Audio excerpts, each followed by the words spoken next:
Pada kali ini kita akan membahas tentang manajemen pendidik dan tenaga kependidikan.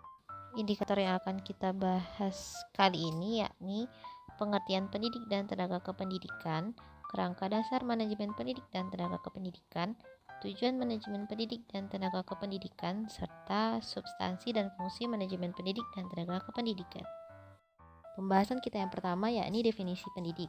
Pendidik yakni seseorang yang bertanggung jawab atas perkembangan peserta didik dengan upaya mengembangkan potensi mereka baik kognitif, afektif, maupun psikomotorik. Pendidik ini terdapat beberapa penamaan atau istilah, yakni guru, dosen, konselor, pamong belajar atau seorang pendidik pada pendidikan non formal, widya suara, seorang pendidik pada pendidikan pelatihan dan pengembangan, tutor, instruktur, maupun fasilitator.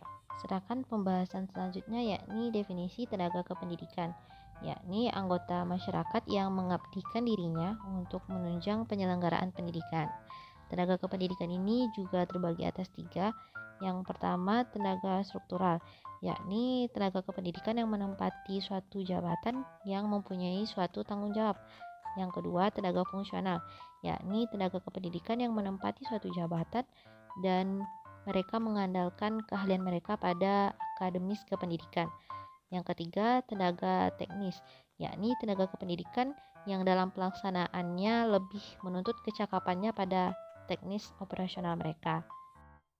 Maka manajemen pendidik dan tenaga kependidikan adalah suatu proses mengelola, mengatur, mengorganisasikan, mengendalikan, melakukan kompensasi, pemeliharaan dan pemberhentian sebagai suatu bentuk pemanfaatan dan mendayagunakan pendidik dan tenaga kependidikan secara efektif dan efisien untuk mencapai tujuan yang diinginkan.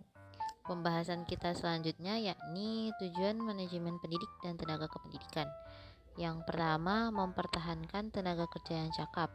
Yang kedua, meningkatkan dan memperbaiki kapasitas yang dimiliki karyawan. Yang ketiga, mengembangkan sistem kerja dengan kinerja yang tinggi. Yang keempat, mengembangkan praktik manajemen dengan komitmen yang tinggi.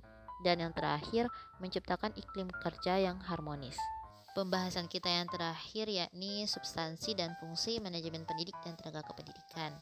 Yang pertama, perencanaan, yakni bagaimana suatu lembaga pendidikan melakukan pengembangan dan strategi penyusunan pendidik dan tenaga kependidikan. Yang kedua, rekrutmen, yakni proses mencari calon pendidik dan tenaga kependidikan. Yang ketiga, penempatan, proses penugasan baru kepada para pegawai. Yang keempat, kompensasi, yakni bentuk penghargaan kepada pendidik dan tenaga kependidikan baik berupa gaji, tunjangan maupun motivasi. Yang kelima, pembinaan dan pengembangan, yakni melakukan pengembangan dan pelatihan kepada pendidik dan tenaga kependidikan baik berupa workshop, seminar, ataupun pelatihan lainnya.